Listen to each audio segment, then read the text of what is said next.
Vous devez pratiquer qui vous voulez être. Vous ne vous levez pas un matin en étant soudainement la personne que vous voulez être.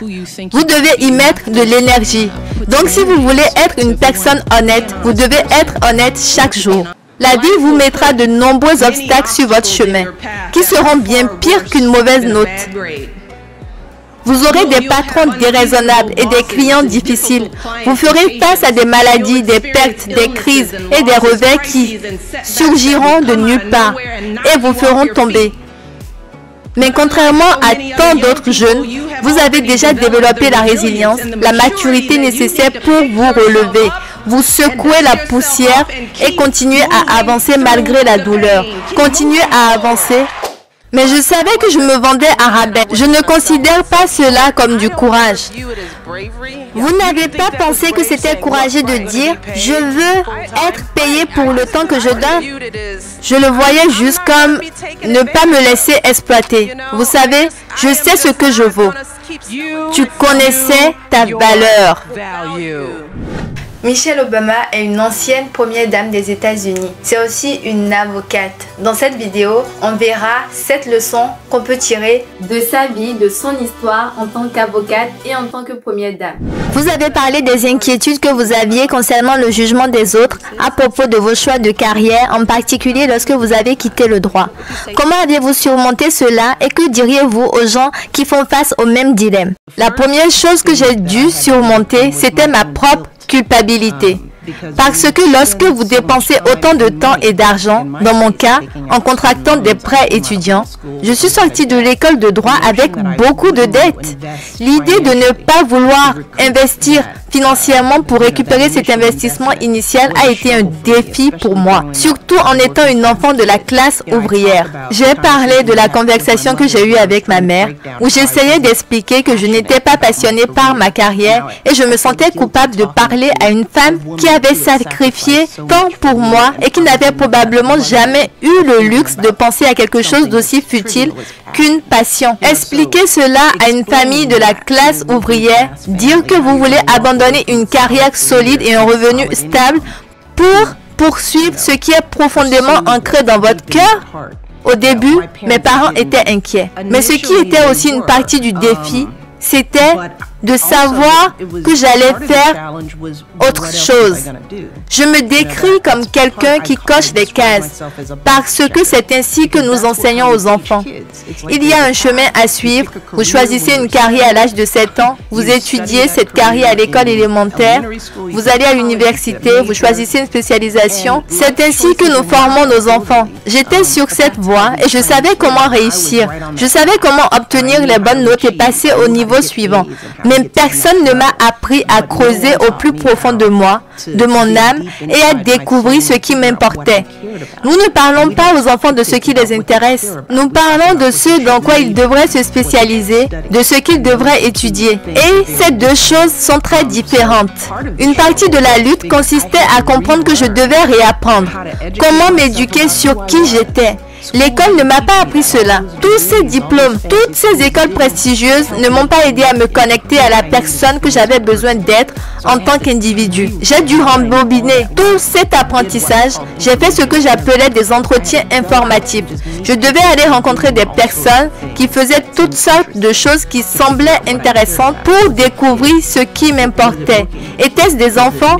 Était-ce travailler avec les enfants? Était-ce le mentorat? Était-ce l'éducation? Je ne savais pas. Je n'avais pas exploré cela parce que j'étais sur la voie pour devenir avocate. C'était la chose la plus difficile pour moi à comprendre. Comment renoncer à une formation formelle que j'avais reçue et me lancer dans quelque chose de plus créatif. Et j'encourage les jeunes à essayer différents domaines. Je pense que c'est dommage que les enfants soient contraints de décider si tôt dans leur vie. J'encourage les enfants à faire des stages, à travailler, à parler à des personnes qui font des choses qui leur semblent intéressantes. Car la plupart des enfants sont intimidés à l'idée de vous approcher. La première partie de mon livre parle de la question que je déteste le plus que nous posons aux enfants. Que veux-tu être quand tu seras grand? Comme si grandir était la fin, comme si on arrivait à un endroit et qu'à un moment donné, c'était la fin. C'est l'un de nos grands dilemmes. Vous demandez aux enfants si tôt de savoir qui ils vont être. À 5, 7, 10 et même 20 ans. J'encourage donc les jeunes à être ouverts au virage et à ne pas se blâmer s'ils pensent qu'ils n'ont peut-être pas fait le bon premier choix. Car la vie est longue. Et comme vous le savez, nous pouvons avoir plusieurs vies en une seule vie. Nous évoluons toujours. C'est pourquoi j'ai donc intitulé mon livre « Devenir ». Cette idée que nous arrêtons d'évoluer est tout simplement fausse. Je dis tous les jours à mes filles, n'ayez pas peur d'échouer. Car c'est souvent cela qui nous retient en tant que femmes et filles. Car nous pensons que nous devons toujours être justes, être parfaites, que nous ne pouvons pas trébucher. La seule façon de réussir dans la vie, la seule façon d'apprendre, c'est d'échouer. Ce n'est pas l'échec en soi qui compte, c'est ce que vous faites après l'échec. Est-ce que vous vous laissez détruire? Est-ce que vous abandonnez? Est-ce que vous renoncez? Ou est-ce que vous vous servez de cela comme un défi pour faire plus, pour prendre des risques, pour sortir de votre zone de confort? C'est vraiment une leçon précieuse parce qu'en fait, beaucoup d'entre nous avons peur de l'échec. Alors qu'en fait, l'échec, ça fait partie de la vie. On ne peut pas tout le temps réussir. Il faut savoir accepter l'échec. Tout le monde échoue, vraiment. Tout le monde. Il n'y a pas cet être humain qui n'a jamais échoué. Donc, il faut savoir accepter l'échec et comprendre que ça fait partie du processus. C'est juste comment tu réagis face à l'échec qui fait la différence. Est-ce que tu vas rester là et te dire, bon, c'est fini, oh, je n'y suis pas arrivé et t'apitoyer sur ton sort et ne plus rien faire? Ou est-ce que tu vas rebondir, tu vas te dire, bon, d'accord, ok, là, ça ne s'est pas passé comme prévu, mais je vais avancer, mais je vais faire autre chose. Que diriez-vous aux jeunes femmes et aux jeunes hommes sur l'importance d'avoir de bons mentors et qu'est-ce que cela représente-t-il pour vous? Oh mon Dieu, vous ne faites rien seul. Et je pense que beaucoup de jeunes pensent qu'ils nous regardent, nous, et pensent que nous sommes apparus comme par magie et que nous sommes devenus ce que nous sommes sans effort. Mais non, j'ai toujours regardé devant moi, surtout les femmes, celles qui faisaient ce que je voulais faire. Je parle beaucoup de Valérie Jarrett, par exemple, qui a travaillé dans notre administration, mais je l'ai rencontrée très tôt avant même que Barack et moi ne nous marions. Pour moi, elle a été l'un des premiers exemples d'une femme professionnelle forte qui était une mère célibataire qui faisait un travail phénoménal en tant que mère et était une professionnelle accomplie. La voir équilibrer tout cela sans se perdre dans l'un ou l'autre des rôles. Je me souviens qu'on était assis en réunion avec des hommes d'affaires et le maire au téléphone. Et son secrétaire l'a appelé pour lui dire que sa fille venait de rentrer de l'école et voulait lui parler. Elle s'est immédiatement interrompue et elle a dit « Je prendrai toujours du temps pour ma fille. » J'ai compris à quel point il était important, même au sommet de votre carrière, de donner la priorité à vos enfants. Cela m'a aidé à réfléchir à la manière dont je voulais que l'expérience de la Maison Blanche soit pour mes filles. C'est pourquoi dans de nombreux cas, nous interrompions notre journée, quelle que soit la situation, pour donner du temps à nos enfants. Nous voulions que nos enfants sentent qu'ils sont au centre de tout, même si nous étions l'homme et la femme les plus puissants du monde. Et je n'aurais jamais pu avoir cet exemple si je n'avais pas eu des femmes qui étaient mes mentors. J'étais vice-présidente des relations communautaires de l'hôpital de l'Université de Chicago. Et j'ai obtenu ce poste parce que je n'avais pas fait de compromis. Avant d'obtenir ce poste, j'étais la doyenne associée et je m'occupais de mes filles. Barack était au Sénat des États-Unis, donc je m'occupais d'elle à temps partiel. Et j'avais un emploi à temps plein. J'ai essayé le travail à temps partiel parce que je pensais que je devais résoudre cette situation. Je devais pouvoir récupérer les enfants à l'école. Je devais pouvoir gérer tout ça. J'ai donc essayé le travail à temps partiel, mais ce que j'ai découvert, c'est qu'en réalité, vous ne recevez qu'un salaire à temps partiel. Parce que je continuais à faire un travail à temps plein. Je compressais simplement toutes mes tâches dans les quelques heures où j'étais là. et cela me rendait folle. J'ai donc compris que si je continuais à travailler, je n'accepterais jamais le travail à temps partiel. Je savais ce que valait mon temps et mon énergie. Lorsque je suis allée au bureau du président pour passer un entretien pour ce poste, j'avais mon bébé avec moi et je n'avais pas de garde d'enfant. Nous sommes donc allés tous ensemble rencontrer le président. J'ai dit, voilà qui je suis. Et j'ai dit, si je prends ce poste, j'ai besoin de flexibilité et d'un salaire complet. Si vous voulez que je laisse mon bébé et mes enfants, alors vous devez me payer, car je ferai le travail. Il n'a jamais été question que je ne l'accomplisse pas. Mais je savais que je me vendais à rabais. Je ne considère pas cela comme du courage. Vous n'avez pas pensé que c'était courageux de dire « Je veux être payé pour le temps que je donne ».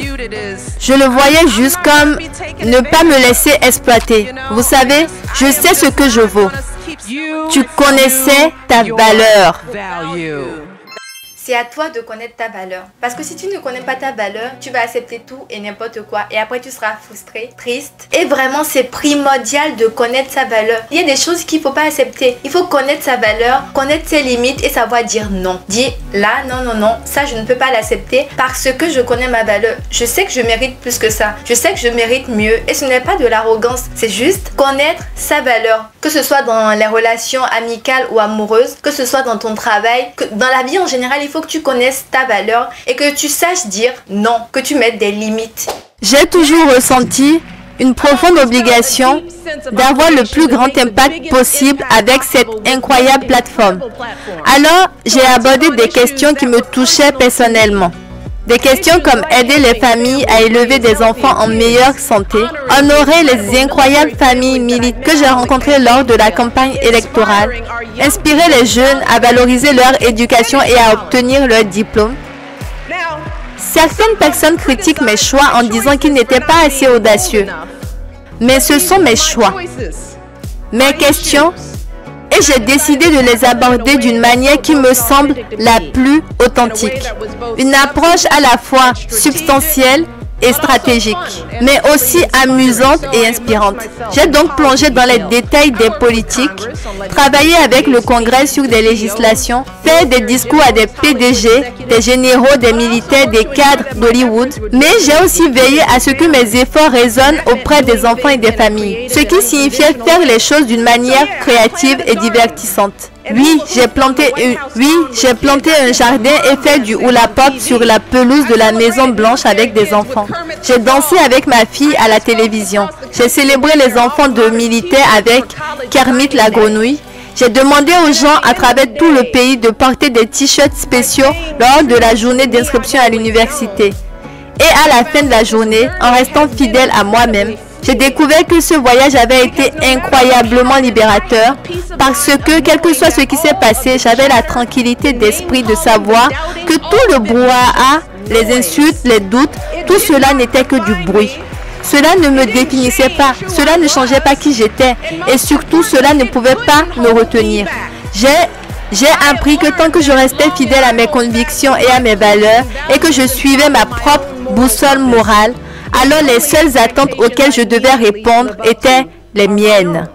Ça ne sert à rien de vouloir jouer un rôle, de vouloir être quelqu'un d'autre. Il vaut mieux être toi-même parce que quoi que tu fasses, les gens vont te critiquer. Regarde, Michelle Obama, c'était quand même la première dame des États-Unis. Quand même. Et pourtant, les gens ont trouvé le moyen de la critiquer. En fait, il n'y a pas cette personne-là, que ce soit une star, une célébrité, quel que soit son rôle, son poste ou je sais pas quoi, il y aura toujours des gens pour critiquer. Donc, quand tu prends conscience de ça, vaut mieux en fait vivre la vie qui te plaît, fais ce que tu veux et ne pas te préoccuper de ce que les autres vont dire. Personnellement, à l'époque où la vie des autres m'affectait beaucoup, il y a ce dicton que j'ai lu et qui m'a marqué et que j'ai gardé. Je cite: si tu ne veux jamais être critiqué, ne dis rien, ne fais rien et surtout ne sois rien.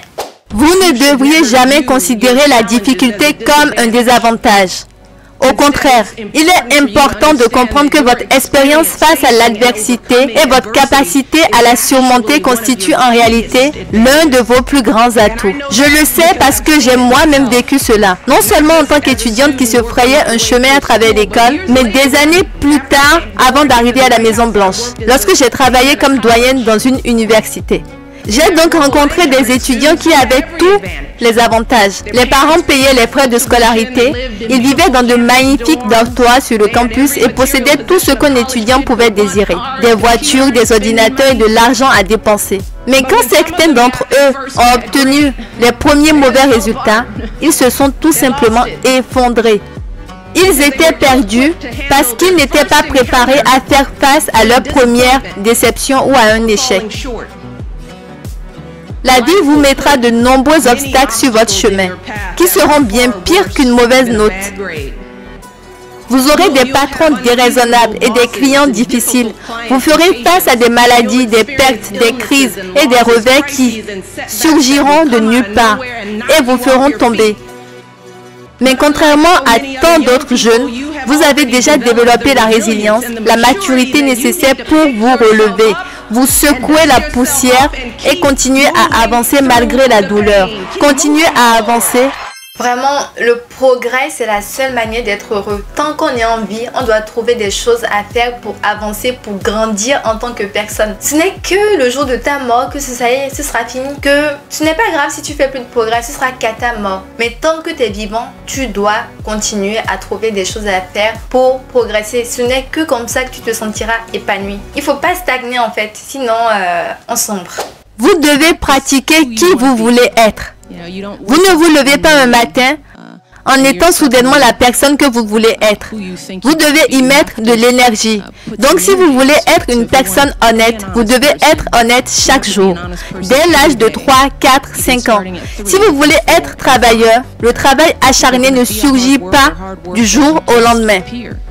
Vous devez pratiquer le travail acharné, l'effort. Vous devez comprendre que les bonnes choses ne viennent pas facilement. C'est avec des efforts que vous grandissez. Les meilleurs moments de ma vie où j'ai grandi, c'est quand j'ai fait face à des situations difficiles. Quand j'ai surmonté une peur. Vous ne vous en rendez compte que lorsque vous le faites. Mais quand vous en sortez, vous réalisez, waouh, je me suis vraiment surpassé. Est-ce que tu pratiques déjà qui tu veux être? Vraiment?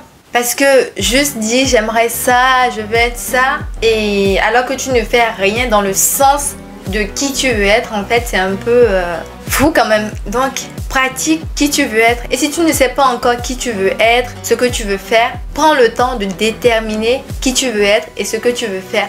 Ça peut être des petites choses. Est-ce que par exemple tu veux faire l'effort de ne plus insulter les gens? Est-ce que tu veux faire l'effort d'être plus serviable? Est-ce que tu veux faire l'effort d'être plus généreux? Je sais pas ce que c'est, mais ça peut être de petites choses. Tu veux peut-être de petites choses, mais commence à pratiquer, parce que juste s'imaginer devenir cette personne, c'est pas ça qui va te faire devenir cette personne que tu veux être. C'est en faisant chaque jour un petit effort.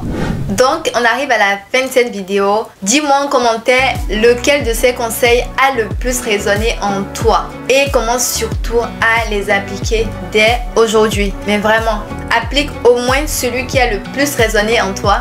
Et j'ai hâte de te lire dans les commentaires. Ciao!